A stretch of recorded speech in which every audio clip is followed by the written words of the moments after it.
అంతర్జాతీయ మహిళా దినోత్సవం సందర్భంగా జాతీయ మహిళా కమిషన్ మార్గదర్శకాలకు అనుగుణంగా ఈ నెల 9 నుంచి 13 వరకు రాష్ట్రంలోని 13 ఉమ్మడి జిల్లాల్లో జన్ సున్వాయ్ కార్యక్రమాలు నిర్వహిస్తున్నట్లు ఆంధ్రప్రదేశ్ రాష్ట్ర మహిళా కమిషన్ చైర్పర్సన్ రాయపాటి శైలజ పేర్కొన్నారు.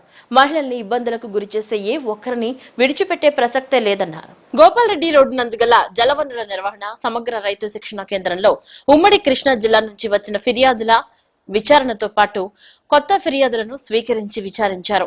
అనంతరం మహిళా కమిషన్ చైర్పర్సన్ రాయపాటి శైలజ విలేకరుల సమావేశంలో మాట్లాడుతూ 9వ తేదీన నెల్లూరు జిల్లాలో జన్ సున్వాయ్ కార్యక్రమాన్ని మొదలుపెట్టామన్నారు.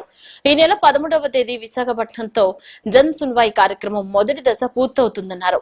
ఇప్పటి నుంచి ప్రతి జిల్లాలో మహిళా సమస్యలపై జన్ సున్వాయ్ కార్యక్రమాలు నిర్వహిస్తూనే ఉంటామన్నారు.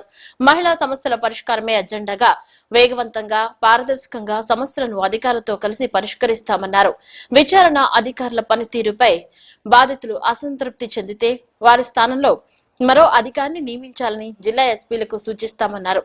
జన్ సున్వాయ్ కార్యక్రమానికి ప్రజల నుంచి విశేష స్పందన వస్తుందని, పెండింగ్ కేసుల విచారణతో పాటు కొత్త కంప్లైంట్లు కూడా రావడం ఇందుకు నిదర్శనమన్నారు. మహిళా జన్ సున్వాయ్ లో ఎక్కువగా గృహహింస, పని ప్రదేశాల్లో లైంగిక వేధింపులు, మోసపూరిత వివాహాలు, డొమెస్టిక్ వైలెన్స్ వంటి కేసులు ఎక్కువగా మహిళా కమిషన్ దృష్టికి వచ్చాయన్నారు. మహిళా సమస్యలను పరిష్కరించి వారికి అండగా నిలబడి పోరాటం చేయడానికి మహిళా కమిషన్ సిద్ధమన్నారు. న్యాయవాదులను పెట్టుకోలేని వారి కోసం న్యాయవాదులను నియమించి వారికి న్యాయ సహాయం కూడా చేస్తామన్నారు. మహిళల్ని ఇబ్బందులకు గురి చేసి ఏ ఒక్కరిని విడిచిపెట్టే ప్రసక్తే లేదన్నారు. అంతర్జాతీయ మహిళా దినోత్సవం ఏదైతే మార్చ్ 8 జరిగిందో దాన్ని పురస్కరించుకొని నేషనల్ విమెన్ కమిషన్ అలాగే స్టేట్ విమెన్ కమిషన్స్ కూడా అంటే ఇండియా మొత్తం మీద అందరూ కూడా మార్చ్ 9th నుంచి మార్చ్ 13th వరకు మహిళా జన్ సున్వాయ్ అంటే రాష్ట్ర కమిషన్ మీ చెంతకనే ప్రోగ్రామ్ని స్టార్ట్ చేశారు. ఎందుకంటే చాలామంది కమిషన్ ఆఫీస్ అనేది మంగళగిరిలో ఉంటుంది కాబట్టి దూరం నుంచి రాలేరు. అలాగే సో మేము వాళ్ళ దగ్గరికి వెళ్ళి ఆల్రెడీ ఎగ్జిస్టింగ్ పిటిషన్స్ ఏదైతే మా దగ్గరికి వచ్చినాయో జిల్లా వారీగా అవే కాకుండా వాక్-ఇన్ పిటిషన్స్ కూడా మేము పరిశీలిస్తూ ఉంటాము. సో ఈ జన్ సున్వాయ్లో ఏంటంటే పోలీస్ డిపార్ట్మెంట్ వాళ్ళు ఉంటారు, అంటే ఏ డిస్ట్రిక్ట్కి సంబంధించి ఏ జ్యూరిస్డిక్షన్కి సంబంధించి ఆ పోలీస్ ఆఫీషియల్స్ అంతా వస్తారు. అలాగే లీగల్ డిపార్ట్మెంట్ వాళ్ళు ఉంటారు, దెన్ ఆర్డీఓ నుంచి. ఎందుకంటే ఏ ఇష్యూస్ ఉన్నా ప్రాపర్టీ ఇష్యూస్ కానీ లేకపోతే ఏ ఇష్యూస్ ఉన్నా కూడా ఇక్కడే సాల్వ్ అయ్యేటట్టు ఈ ప్రోగ్రామ్ మొదలుపెట్టాం అన్నమాట. దీని ద్వారా ఏంటంటే వాళ్ళ చెంతకే వెళ్ళి కొంతమంది రాలేరు దూరం వల్ల కానివ్వండి లేకపోతే అవగాహన లేకపోవటం వల్ల కాబట్టి సో మేమే వాళ్ళ దగ్గరికి వెళ్ళి చేస్తున్నాము. ఇప్పటికీ నెల్లూరు జిల్లా 9వ తారీఖు నెల్లూరు జిల్లాలో చేసాము. నిన్న గుంటూరు, బాపట్ల, పల్నాడు కవర్ చేసాము. ఈరోజు కృష్ణా, గుంటూరు, ఏలూరు ఈ 3 డిస్ట్రిక్ట్స్ తీసుకున్నాము. సో 5 రోజుల్లో దాదాపు ఒక 13 డిస్ట్రిక్ట్స్ వరకు కవర్ చేసి ఇంతకుముందు పెండింగ్ పిటిషన్స్ అనేది ఎంతవరకు వచ్చినాయి అది ఫాలో అప్ చేసి వాళ్ళు చెప్తారు. అలాగే పిటిషనర్స్ని కూడా పిలిచి ఏదైతే ఇన్వెస్టిగేషన్ అయిందో ఏదైతే వాళ్ళకి రిపోర్ట్ వచ్చిందో దాంతో సాటిస్ఫై అయ్యారా లేదా, ఒకవేళ అవ్వకపోతే మళ్ళీ దాన్ని తిరిగి ఇన్వెస్టిగేషన్ చేయమని చెప్పడం. సో ఇవన్నీ కూడా చేస్తాం. లీగల్ హెల్ప్ కావాలంటే ఇక్కడే ఉంటారు కాబట్టి లీగల్ వాళ్ళు కూడా ఇక్కడి నుంచి వాళ్ళకి న్యాయ సలహాలు కూడా అన్నీ ఒకే వేదిక నుంచి జరుగుతాయి. సో ఆ కాన్సెప్ట్ మహిళా జన్ సున్వాయ్ 5 రోజులు జరుగుతుంటుంది. ఇది ఇండియా వైడ్ మొత్తం కూడా అన్ని స్టేట్స్లో జరుగుతుంది. అంటే ఇప్పుడు వరకు కృష్ణా, ఎన్టీఆర్, ఏలూరు కలిపి 27 కేసెస్ ఉన్నాయి. ఇవి కాకుండా అంటే ఈ 2 గంటల్లో మేము చూసినవి వాకిన్స్ ఒక 8 వచ్చినాయి. సో ఇంకా మేము ఈవినింగ్ వరకు ఉంటాం కాబట్టి ఇంకా వాకిన్స్ ఆల్రెడీ వచ్చారు. అవి కూడా మేము కంప్లీట్ చేసుకొని మ్యాక్సిమం ఇక్కడే వాళ్ళకి సొల్యూషన్ దొరికేటట్టు ట్రై చేస్తాం. పేదలకు సంక్షేమ పాలన అందించిన చరిత్ర వైఎస్ రాజశేఖర రెడ్డిదని, తర్వాత ఆ ఘనత జగన్ కే దక్కుతుందని మాజీ మంత్రి వెల్లంపల్లి శ్రీనివాస్ అన్నారు. రాజశేఖర రెడ్డి, జగన్ పేర్లు వినగానే పేదల సంక్షేమం గుర్తుకొస్తే చంద్రబాబు పేరు వినగానే వెన్నుపోటు గుర్తొస్తుందని ఎద్దేవా చేశారు. 2029 ఎన్నికల్లో వైసీపీని తిరిగి గెలిపించుకోవాలని పార్టీ శ్రేణులకు ఆయన పిలుపునిచ్చారు. ఎన్టీఆర్ జిల్లా వైసీపీ అధ్యక్షుడు దేవినేని అవినాష్ ఆధ్వర్యంలో పార్టీ 16వ ఆవిర్భావ దినోత్సవ వేడుకలు ఘనంగా జరిగాయి. కంట్రోల్ రూమ్ వద్ద గల వైఎస్ భారీ విగ్రహానికి ఎన్టీఆర్ జిల్లా అధ్యక్షుడు అవినాష్, పశ్చిమ అధ్యక్షుడు మాజీ మంత్రి వెల్లంపల్లి శ్రీనివాస్, నగర మేయర్ రాయన భాగ్యలక్ష్మి, డిప్యూటీ మేయర్ శైలజారెడ్డి, బెల్లందుర్గ ఇంకా పార్టీ నాయకులు ఈ కార్యక్రమంలో పాల్గొని వైఎస్ విగ్రహానికి పుష్పాంజలి ఘటించారు. అనంతరం పార్టీ ఆవిర్భావ దినోత్సవాన్ని పురస్కరించుకుని భారీ కేక్ ను కట్ చేశారు. ఈ సందర్భంగా వారు మాట్లాడుతూ సంక్షేమ మార్కు పాలన వైఎస్ కుటుంబం సొంతమన్నారు. 40 ఏళ్ల అనుభవం, 4 సార్లు సీఎం చేశారన్న చంద్రబాబు పేరు వినగానే వెన్నుపోటు రాజకీయాలు గుర్తుకొస్తాయని ఎద్దేవా చేశారు. కూటమి ప్రభుత్వం అధికారంలోకి వచ్చాక సంక్షేమానికి కాలం చెల్లిందని విమర్శించారు. వైఎస్ రాజశేఖర రెడ్డి తరహాలోనే పేదల సంక్షేమం కోసం నిరంతరం పరితపించే వ్యక్తి జగన్మోహన్ రెడ్డి అని వారు కొనియాడారు.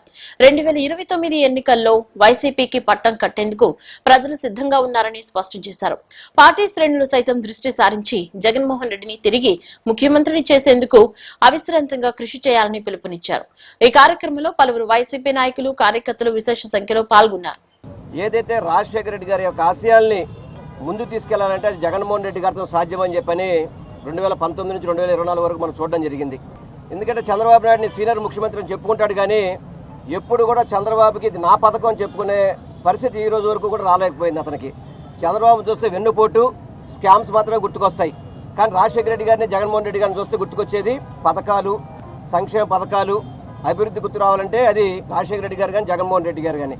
తప్పకుండా ఈ రాష్ట్రం అభివృద్ధి చెందాలన్నా, ప్రతి సంక్షేమ పథకం పేద ప్రజలకు అందాలన్నా జగన్మోహన్ రెడ్డి గారు ముఖ్యమంత్రి అయితేనే అవుతుందని ఈరోజు ప్రజలందరూ కూడా వాళ్ళ వాక్కు. ఈ రాష్ట్రాన్ని ఎవరైనా ముందుకు తీసుకెళ్లారు సంక్షేమం ద్వారా, అభివృద్ధి ద్వారా అని అంటే ఆ రోజు రాజశేఖర రెడ్డి గారు. ఈరోజు తండ్రికి తగ్గ తనయుడిగా జగన్మోహన్ రెడ్డి గారి పేరు మాత్రమే ఈ ఆంధ్ర రాష్ట్రంలో చిరస్థాయిగా నిలిచిపోయింది.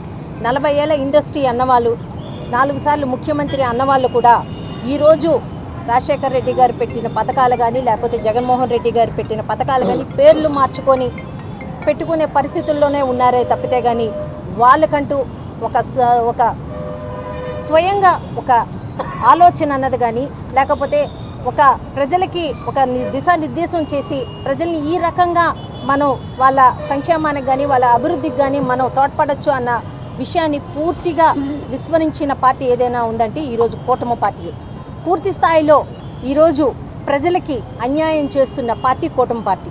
సూపర్ 6 అని, సూపర్ హిట్ అని ఊదరగొట్టుకొని రాష్ట్ర వ్యాప్తంగా తిరిగి ఈరోజు మహిళలకు కానీ పిల్లలకు కానీ అన్యాయం చేస్తున్నారు. 15 సంవత్సరాలు పూర్తి చేసుకొని 16వ సంవత్సరంలోకి అడుగుపెడుతున్న సందర్భంలో మరి పెద్ద ఆయన దగ్గర మరి నివాళులు అర్పిస్తూ, అలాగే పార్టీ బలోపేతానికి, అలాగే మా కార్యకర్తల యొక్క స్థితిగతులు ఏవైతే గతంలో జరిగినటువంటివి కాకుండా, అలాగే జగన్మోహన్ రెడ్డి గారి నాయకత్వంలో ఏదైతే పేద ప్రజలకు ఇచ్చినటువంటి సంక్షేమ పథకాలు మళ్ళీ రావాలి అని, మళ్ళీ పార్టీ అధికారంలోకి తీసుకురావడానికి మా కార్యకర్తలందరూ కూడా కథం తొక్కినటువంటి సందర్భంలో మరి ఈ రోజున కూటమి ప్రభుత్వం 2 సంవత్సరాల పరిపాలన కాలం మనందరం కూడా చూసాం. ఎక్కడ వేసిన గొంగలు అక్కడే. కాకపోతే నాకు చరిత్ర ఉంది, నాకు అనుభవం ఉందని చెప్పేటువంటి నాయకుడిని మేము ఒకటే అడుగుతా ఉన్నాం, మీ అనుభవంలో ఈ 2 సంవత్సరాల కాలంలో ప్రజలకు ఏం మంచి చేశారని అడుగుతా ఉన్నాం. పేదలకు అండగా ముఖ్యమంత్రి సహాయ నిధి నిలుస్తోందని సెంట్రల్ ఎమ్మెల్యే బోండా ఉమా తెలిపారు. అధికారం అలంకారం కాదని బాధ్యతగా భావించి ప్రజల సేవలు నిరంతరం పనిచేస్తున్నామన్నారు. సెంట్రల్ నియోజకవర్గ ఎమ్మెల్యే కార్యాలయంలో 59వ డివిజన్ కు చెందిన పలువురు లబ్ధిదారులకు సుమారు 5 లక్షల విలువైన ముఖ్యమంత్రి సహాయ నిధి చెక్కులను ఎమ్మెల్యే బోండా ఉమా అందజేశారు. ఈ సందర్భంగా ఆయన మాట్లాడుతూ ప్రజల నుంచి వచ్చే ప్రతి అర్జీకి బాధ్యతగా స్పందిస్తూ వచ్చిన సమస్యలను పరిష్కరించేందుకు చర్యలు తీసుకుంటున్నామని తెలిపారు. ముఖ్యమంత్రి సహాయ నిధికి వచ్చిన దరఖాస్తులను పరిశీలించి అర్హులైన వారికి చెక్కులు అందజేస్తున్నామన్నారు. గత 20 నెలల్లో కోట్ల రూపాయల సహాయ నిధిని లబ్ధిదారులకు అందజేసి వారి కుటుంబాలకు అండగా నిలిచామని చెప్పారు. ప్రజలకు సహాయం చేయడం తమ బాధ్యతగా భావిస్తూ సేవలను కొనసాగిస్తున్నామని ఎమ్మెల్యే బోండా ఉమా పేర్కొన్నారు. సెంట్రల్ నియోజకవర్గంలో ప్రజల నుంచి వచ్చినటువంటి ప్రతి సమస్యకి, ప్రతి అర్జీకి జవాబుదారీతనంగా మా డివిజన్ పార్టీ నాయకులు కానీ, శాసనసభ్యుడు కార్యాలయం, ఎమ్మెల్యే కార్యాలయం కానీ నిరంతరం కూడా పనిచేస్తాం. ఇవాళ ప్రతి శుక్రవారం జరిగే ప్రజా దర్బార్లో అనేక అర్జీలు వస్తూ ఉన్నాయి. ప్రతి అర్జీకి కూడా జవాబుదారీతనంగా పనిచేస్తూ ఉన్నాం. అట్లాగే ఎమ్మెల్యే కార్యాలయానికి వచ్చినటువంటి ముఖ్యమంత్రి సహాయ నిధి కోసం ఏదైతే అర్జీ ఇస్తున్నారో ఆ అర్జీని మా డివిజన్ పార్టీ నాయకులు ద్వారా మాకు వస్తే దాన్ని తీసుకొని ముఖ్యమంత్రి కార్యాలయానికి తీసుకెళ్ళి దాన్ని చెక్కు రాపిచ్చి మళ్ళీ ఆ డివిజన్ పార్టీ నాయకుల ద్వారానే ఆ లబ్ధిదారులందరికీ కూడా చెక్కులు అందజేయటం వాళ్ళందరూ సంతోషం వ్యక్తం చేస్తూ ఉన్నారు. ఎందుకంటే ₹1 కూడా రానటువంటి దానికి ఇవాళకి కోట్ల రూపాయలతో 20 నెలల్లో ప్రజలకి చెక్కులు తీసుకొచ్చి గౌరవంగా వాళ్ళని ఎమ్మెల్యే కార్యాలయానికి పిలిపించి ఆ చెక్కులు మా డివిజన్ పార్టీ నాయకుల చేతుల మీదుగా వాళ్ళకి అందజేశాం.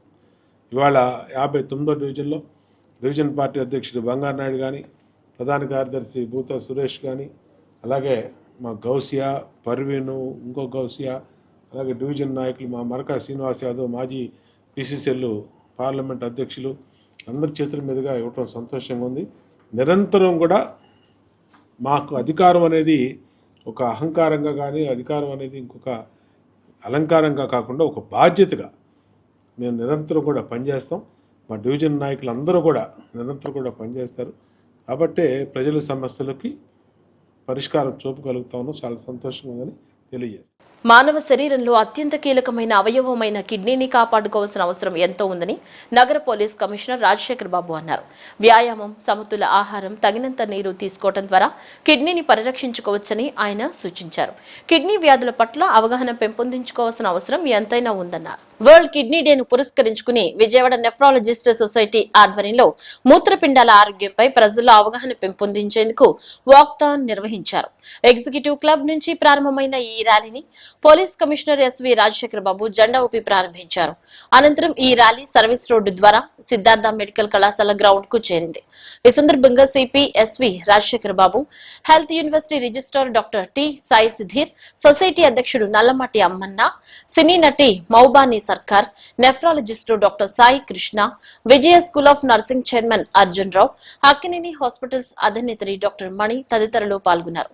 ఈ సందర్భంగా వారు మాట్లాడుతూ శరీర అవయవాల్లో కిడ్నీ అత్యంత కీలకమైందన్నారు. కిడ్నీ వ్యాధుల పట్ల అవగాహన పెంపొందించుకోవాలని వారు సూచించారు.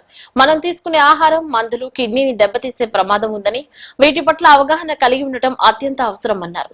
సమతుల్య ఆహారం, రోజుకు కనీసం 3 లీటర్ల నీరు, తగినంత వ్యాయామం చేయడం ద్వారా కిడ్నీని పరిరక్షించుకోవచ్చన్నారు. ఇతర వ్యాధులు సంకేతాల ద్వారా తెలుసుకునే అవకాశం ఉందని, కానీ కిడ్నీ వ్యాధులు క్రమబద్ధంగా నిర్వహించే వైద్య పరీక్షల ద్వారా మాత్రమే తెలుసుకోగలమన్నారు. కావున ఈ కిడ్నీ వ్యాధుల పట్ల అప్రమత్తంగా ఉండాలని సూచించారు. ఈ కార్యక్రమంలో పలువురు నెఫ్రాలజిస్టులు, విద్యార్థులు పాల్గొన్నారు. అరుణ్ కిడ్నీ సెంటర్ వారు ఒక అవేర్నెస్ ర్యాలీ ఏర్పాటు చేయడం చాలా సంతోషం. కిడ్నీల గురించి ప్రజల్లో ఒక ప్రివెంటివ్ కేర్ అనేది అది లోపిస్తూ ఉంది. సో ప్రతి ఒక్కరూ కిడ్నీలు ఎలా పనిచేస్తాయి, కిడ్నీ యొక్క ఆవశ్యకత తెలుసుకోవాల్సిన అవసరం ఉంది. అదేవిధంగా కిడ్నీలో ఏదైనా ఇష్యూస్ వచ్చినప్పుడు ఎలాగ మనం గుర్తించాలా, ప్రివెంటివ్ కేర్ ఎలా తీసుకున్న దాని మీద చాలా అవగాహన కల్పించాల్సిన అవసరం ఉంది. సో ఇటువంటి అవుట్ రీచ్ ప్రోగ్రామ్స్ ద్వారా ప్రజల్లో ఒక అవగాహన రావడం అనేది చాలా ముఖ్యం. ఎందుకంటే ఈరోజు మనము చూస్తే కిడ్నీలకు సంబంధించిన వ్యాధులు చాలా పెరిగిపోతున్నాయి. ప్రజల్లో ఒక అవగాహన లేకపోవడం వల్లే ఇది జరుగుతుంది. కాబట్టి ఈరోజు డాక్టర్ అమ్మన్న గారి ఆధ్వర్యంలో అరుణ్ కిడ్నీ సెంటర్ వారు ఈరోజు ఈ కార్యక్రమం నిర్వహించడం చాలా ముదావహం. సో దీనికి విచ్చేసిన అందరికి కూడా నా హృదయపూర్వక ధన్యవాదాలు తెలియజేస్తూ, ఇటువంటి సేవా కార్యక్రమాలు, అవుట్ రీచ్ ప్రోగ్రామ్స్ మరిన్ని జరుపుతారని చెప్పేసి ఆశిస్తూ, ప్రజల్లో కూడా ఒక అవగాహన తెలుసుకోవాల్సిన అవసరం ఉంది. ఒకవైపున కిడ్నీ టెస్టులు చేయించుకోవాల్సిన అవసరం ఉంది. Namaste and a very good morning to everybody who has attended the World Kidney Day celebration. It's the 12th of March and a very special day because every second Thursday of March globally this day is celebrated, and of course Vijayawada being a very unique place, I'm so happy and proud to be here. Thank Amanna Garu for bringing me here and helping me promote this noble cause, which is a very important cause, that we should know how kidneys are fatal to us. If something goes wrong, then our life is at risk. To maintain our health, our longevity, we must take care of our kidneys, and it's not a lot to do, but basic guidelines by which we can maintain our health and our hygiene. Like we also had many speeches from different nephrologists and doctors with tremendous amount of knowledge and specialization, who have come and spoken regarding this honest cause of making others' lives more protected and unique in this age where we have lots of adulterated food, medication which we don't know how to apply and use. Please do come to the doctors, the veterans and the ones who are the key sources of learning about kidney health. నిజంగానే ఇంతకుముందు చెప్పుకున్నట్లు ఒక నిశ్శబ్ద యుద్ధం చేసే శరీరంలో అతి ముఖ్యమైన భాగం కిడ్నీస్, మన కిడ్నీస్. మనకు ఏ వ్యవస్థలో పనిచేయాలన్న శరీరంలో వాటిని అన్నింటినీ ఒక బ్యాలెన్స్డ్గా పెట్టగలిగిన ఆర్గాన్ కిడ్నీ మాత్రమే. ఎప్పుడైతే మనకు ప్రత్యక్షంగా కిడ్నీ ఫంక్షన్ చేయడం లేదని తెలియకపోయినా మనకు ఏదో ఒక గుండెకు సంబంధించిందో, మెదడుకు సంబంధించిందో, ఊపిరితిత్తులకు సంబంధించిందో లేదా డైజెస్టివ్ సిస్టమ్ సంబంధించిన ఇబ్బందులు ఏవైనా వచ్చినప్పుడు మనం వాటి గురించి ఇన్వెస్టిగేషన్స్ చేసుకుంటూ పోతుంటే దాని మూల కారణం కిడ్నీలని తెలుస్తుంది. మనకి ఎందుకు ఇన్ని రోజులు తెలియలేదు అంటే మనం బాధపడకుండా ఉండే దానికోసము తనకు తాను బాధపడుతూ మనల్ని సైలెంట్గా కాపాడుతూ వస్తుండేది కిడ్నీస్ మాత్రమే. సో ఆ కిడ్నీస్ యొక్క ఆరోగ్యాన్ని మనం నిర్లక్ష్యం చేస్తే మొత్తం ఈ శరీరాన్ని నిర్లక్ష్యం చేసిన వాళ్ళం అవుతాము. సమాజంలో మనకున్న బాధ్యతలను కూడా మనము మర్చిన వాళ్ళలో ఒకరం అవుతాము. ఈ కార్యక్రమం గత 20 ఇయర్స్గా కూడా వరల్డ్ కిడ్నీ డే సెలబ్రేషన్స్ అనేది జరుగుతూ ఉన్నాయి. వరల్డ్ కిడ్నీ డే సెలబ్రేషన్ అంటే it is not a celebration, it is a message. Public ఒక మెసేజ్ పంపించాలి, మీ కిడ్నీలు మీరు సంరక్షించుకోవాలి. ఎందుకంటే అత్యంత ముఖ్యమైన భాగాలు మన బాడీలో గుండె, ఊపిరితిత్తులతో పాటు కిడ్నీల గురించి కూడా చాలా శ్రద్ధ వహించాలని పని ఉంటుంది.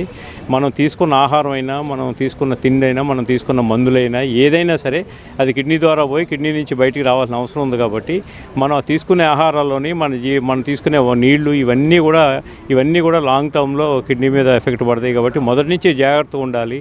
సో జాగ్రత్తగా ఉండడం ద్వారా మీ కిడ్నీలు మీరు సంరక్షించుకుంటారు. కిడ్నీ వ్యాధి లేకుండా ఉంటే చాలా వరకు అంటే అత్యంత ఇబ్బందికరమైన అనారోగ్యం కిడ్నీ వ్యాధి. ఎందుకంటే కిడ్నీ వ్యాధి వచ్చి కిడ్నీ ముదిరి డయాలసిస్కి వెళ్ళారనుకోండి, ఆ ఫ్యామిలీలో పెళ్లి చేయాలని పిల్లలు ఉంటే పెళ్లి చేయలేరు, చదివించాలని పిల్లలు ఉంటే చదివించలేరు. ఎందుకంటే పేషెంట్ వారానికి 3 సార్లు డయాలసిస్కి వెళ్ళాలి, పేషెంట్ తీసుకుని ఇంకొక వ్యక్తి వారానికి 3 సార్లు వెళ్ళాలి. ఇవన్నీ కూడా చాలా ఇబ్బందితో కూడిన విషయాలు. అందుకని ఈ అనారోగ్యాలని రాకుండా, ఈ అనారోగ్యం బారి పడకుండా ఉండడం కోసమే మేము ఈరోజు పబ్లిక్ని అవేర్నెస్ కల్పించడం కోసమే ఈ కార్యక్రమం చేయడం అయింది. కిడ్నీ హెల్త్ ఫర్ ఆల్ అంటే అందరికీ కిడ్నీ హెల్త్ ఉండాలి. కేరింగ్ ఫర్ ద పబ్లిక్ అంటే మనుషులు మనం ప్రొటెక్ట్ చేసుకోవాలి కిడ్నీ జబ్బు రాకుండా. ఎందుకంటే ప్రతి 100 మందిలో 11 మందికి ఈరోజు కిడ్నీ జబ్బు ఉందని వరల్డ్ WHO వాళ్ళ స్టాటిస్టిక్స్ ప్రకారం. యాక్చువల్లీ ఇండియాలో అయితే అది ఇంకా చాలా ఎక్కువ ఉంది, మేము చూస్తున్నాం కదా. అదే కాకుండా ఈ మధ్య కాలంలో తెలియని మందులు వాడడం, యూట్యూబ్లో అడ్వైజులు, ఈ పసర్లాగా ఆ పసర్లాగా, ఈ మందులదాకా ఆ మందులదా, కానీ ఇవన్నీ తాగడం వల్ల మాకు నెంబర్ ఆఫ్ పేషెంట్స్ని ఎక్కువ మందిని చూస్తున్నాం. ఈ నెల 16 నుంచి విజయవాడ భవానీపురం దర్గాలో జరగనున్న 438వ గంధ మహోత్సవ ఉరుసు ఉత్సవాలకు రావాలని మాజీ ముఖ్యమంత్రి వైఎస్ జగన్ ను దర్గా ముజావర్ల కమిటీ సభ్యులు ఆహ్వానించారు. వైసీపీ కేంద్ర కార్యాలయంలో జగన్ ను కలిసి ఆహ్వాన పత్రిక అందజేశారు. ఈ సందర్భంగా హజరత్ సయ్యద్ గాలిబ్ షాహిద్ బాబా జగన్ కు చాదర్, చందనం, శాండిల్ ఆయిల్ సమర్పించారు. కార్యక్రమంలో మాజీ మంత్రి వెల్లంపల్లి శ్రీనివాసరావు, ఎమ్మెల్సీ మహమ్మద్ రుహుల్లా, ఎన్టీఆర్ జిల్లా వైసీపీ అధ్యక్షుడు దేవినేని అవినాష్ పాల్గొన్నారు. దివంగత ముఖ్యమంత్రి వైఎస్ రాజశేఖర రెడ్డి ఆశయ సాధన కోసం ఆయన తనయుడు మాజీ ముఖ్యమంత్రి వైఎస్ఆర్సీపీ అధినేత జగన్మోహన్ రెడ్డి నిత్యం పరితపిస్తూ ఉంటారని మాజీ మంత్రి పశ్చిమ నియోజకవర్గ వైసీపీ ఇన్ఛార్జ్ వెల్లంపల్లి శ్రీనివాసరావు, నగర మేయర్ రాయన భాగ్యలక్ష్మి తెలిపారు. మాజీ ముఖ్యమంత్రి వైఎస్ జగన్మోహన్ రెడ్డి 5 ఏళ్ల పరిపాలనలో కోట్లాది రూపాయల నిధులు వెచ్చించి రాష్ట్రంలో సంఖ్య అభివృద్ధి కార్యక్రమాలకు శ్రీకారం చుట్టి చరిత్ర సృష్టించారని అభిప్రాయం వ్యక్తం చేశారు. 2029లో ప్రజా పరిపాలన చేసిన జగన్మోహన్ రెడ్డికి మరోసారి పట్టం కట్టేందుకు ప్రజలు సిద్ధంగా ఉన్నారని చెప్పారు. పశ్చిమ నియోజకవర్గంలోని 43వ డివిజన్ ఊర్మిళ నగర్ లో వైఎస్ఆర్సీపీ 16వ వార్షికోత్సవ వేడుకలు నిర్వహించారు. ఈ వేడుకలకు పలు డివిజన్ల కార్పొరేటర్లు, మాజీ మంత్రి వెల్లంపల్లి శ్రీనివాసరావు, నగర మేయర్ రాయన భాగ్యలక్ష్మి, 43వ డివిజన్ కార్పొరేటర్ బాపతి కోటిరెడ్డి, వివిధ డివిజన్ల కార్పొరేటర్లు, వైఎస్ఆర్సీపీ రాష్ట్ర నేతలు పెద్ద ఎత్తున తరలివచ్చారు.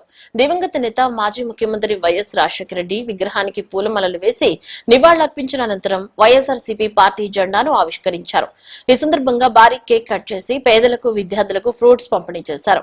ఈ సందర్భంగా వైసీపీ నేతలు మాట్లాడుతూ మాజీ ముఖ్యమంత్రి వైఎస్ జగన్మోహన్ రెడ్డి 5 ఏళ్ల పరిపాలనలో రాష్ట్రంలో అనేక విప్లవాత్మకమైన మార్పులు తీసుకురావడం జరిగిందన్నారు.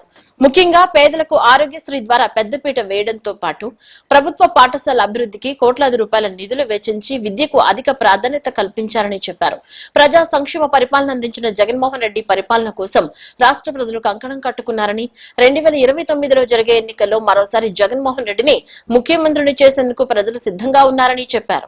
వైఎస్ఆర్ కాంగ్రెస్ పార్టీ 15 సంవత్సరాలు పూర్తి చేసుకుని 16వ సంవత్సరం అడుగు పెడుతున్న సందర్భంగా వాడవాడలా, వీధి వీధిలో కూడా పార్టీ ఆవిర్భావ దినోత్సవాన్ని ఘనంగా కూడా పార్టీ నాయకులు, అభిమానులు, ప్రజానికం అంతా కలిసి చేసుకోవడం జరుగుతుంది. అందులో భాగంగా 43వ డివిజన్లోని ఊర్మిళ నగర్లో వైఎస్ రాజశేఖర రెడ్డి గారి విగ్రహం దగ్గర జెండా ఎగరేసి కేక్ కటింగ్ చేసి సర్వీస్ యాక్టివిటీస్ కూడా ఇక్కడ మా కోటిరెడ్డి గారి ఆధ్వర్యంలో చేయడం జరిగింది. కార్యక్రమానికి మా ఎమ్మెల్సీ రుహుల్లా గారు, నగర మేయర్ గారు రాయనపాటి లక్ష్మి గారు, మా రాష్ట్ర నాయకులు విజయశీల గారు, అదేవిధంగా ఇతర కార్పొరేటర్స్ చాలామంది అందరూ పార్టీ నాయకులతో కూడా రావడం జరిగింది.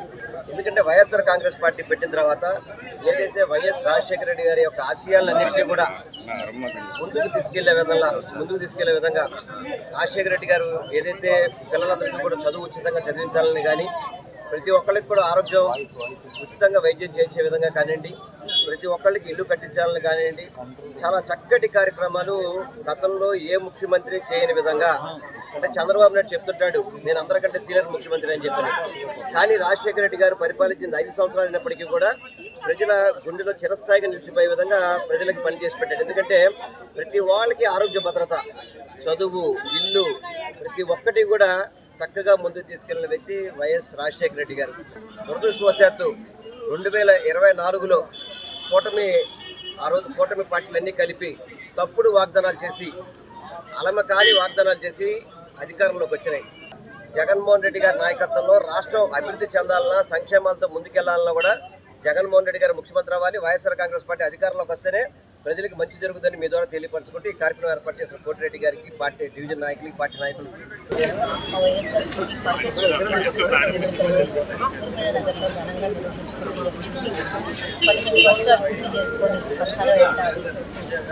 మా కార్యకర్తలు రాష్ట్ర వ్యాప్తంగా మా నాయకులు కానీ మా కార్యకర్తలు కానీ ఎంతో ఆనందోత్సాహాలతో ఈరోజు మేము ఈ కార్యక్రమం అనేది నిర్వహించుకోవడం జరిగింది.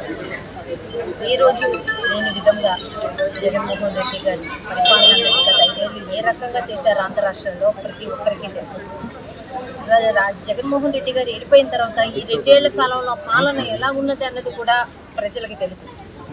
ఇంత దౌర్భాగ్యమైన పాలన ఏ రోజు లేదు అన్న విధంగా ఈరోజు రాష్ట్రంలో పరిపాలన కొనసాగుతుంది.